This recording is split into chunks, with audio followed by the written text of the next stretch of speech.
Kickstarter. Mm-hmm. You're first. All right. So for my Kickstarter Pickstarter is Tricks of the Rail. This game actually came out in Japan a while back, and this is believe the first English edition of the game. Okay.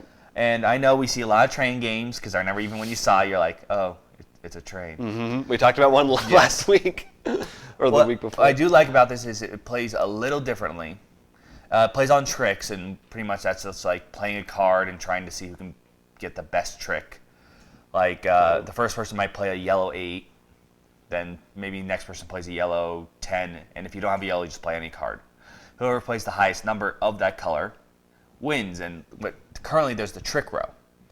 The trick row is telling you what you get when you win. So whether you add those cards to the yellow company, whether you get to add a locomotive, so on and so forth. After everyone plays all the cards in their hand, you get stock cards also. I forgot to mention, you either play locomotive, add, or get stock. Okay. You look at each company, how long their cards have been added, their locomotives have been added, and you pretty much determine their stock value. And then you compare how many points you have.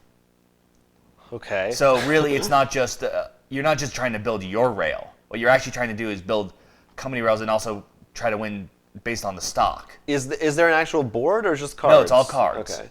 Which I thought was really cool because it's not just a simple, I'm going to focus on the red. I mean, you could do that, but you might be like, I don't want to win this trick because, I don't want to get red stock. Red's doing terribly or something. Huh. So it's not like you pick a color and go with it. Right. You actually had to back and forth. So you actually, just like an actual, like someone quoted, it was really funny, like, it makes the stock trading interesting. But like you actually have to focus on, like, the market could be shifting. If you see yellow winning a lot, then you'd be like, oh, maybe it's time I want to win this one because that's winning yellow stock. Right. So I thought that was a really cool aspect of and like I said, it's just simple cards too. And for going for about $13, I believe, if I recall correctly, I think that's pretty good. $13, and that is the only tier available, which I like when it's just very simple. Just like, here it is. You want to buy it? Buy it. $13. Yeah. No, that's pretty cheap. I thought it sounded really cool. It definitely, I think, stood out for what we see in train games. Usually it's actually building the rail and who can build the longest railroad, as we were talking about Ticket to Ride earlier. Right, or delivery. But this, I think the fact that it focuses a lot more on the stock. No, that's interesting. It almost sounds like it could be not trains. Yeah, no. You honestly could, like, it makes sense with trains, but you could make, like, always good animal. But, yeah, and that's why I think was really cool. Like, it really does play, but the train thing works well. So I thought that was really cool. Tricks of the Rail. Mm-hmm. That's a cool title. Now, I believe you have. I do. Kickstarter. I do. Mine is called Perfect Crime. So we've been having a lot of fun recently playing Monaco, a PC game where you're taking out heists cooperatively with your friends online. This is sort of in the same vein. It is a cooperative heist game. However, it's more like a real-time strategy game in that one player is the bank and everyone else is the bank robbers. And so the bank is upgrading their staff, trying to get more money, more customers, more security. They also they have a different bank layout depending on the game, and they can see the routes of their patrols. They can add different rooms to the area that affect different things. And then from the it's basically the robbers are your waves of enemies, and they're trying to break through, and they have different weapons and different abilities, and they can choose different crew members to break in and stuff like that. Also similar to Payday, which is a game that we still haven't really played, but that's out there.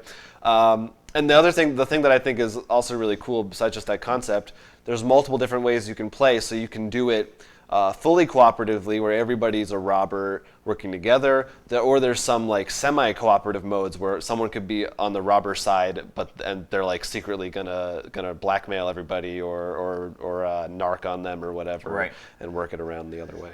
It does remind me, when you first started talking, actually came to my mind was a Key and Peele sketch about how the guy says, I have the perfect way we're going to steal money from the bank. And we're going to go in there just in uniforms. And every day they're going to give us the money from the bank. That's a job. Like exactly I just imagine that's what the bank person is. They're a robber too. That's how they're robbing the bank. Well, I do like it's kind of a funny concept in the video. The robbers are like, we're going to go back to this bank every day until we get all the money. I'm like, why you don't go to the same bank multiple days in a row. This is a terrible plan. But, it's a different world. This is takes place in bank world. Oh, classic bank world. The bank world. I love it when board games name the world. Welcome to board game world, or this is Trainland. Yep. This is Citytopia. Yep. Or Townsville. The city of Townsville. That one goes for $39. Both of these Kickstarters are up now. Those are the only two we got for you this week. Sorry, but they're good ones. So you can take a look at them.